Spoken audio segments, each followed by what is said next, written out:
చక్కని సీతకి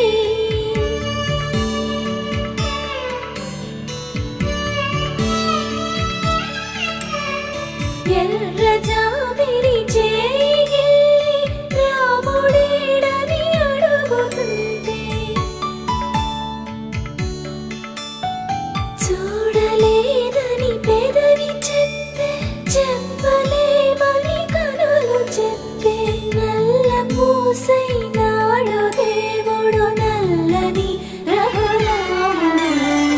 రామ చక్కని సీతకి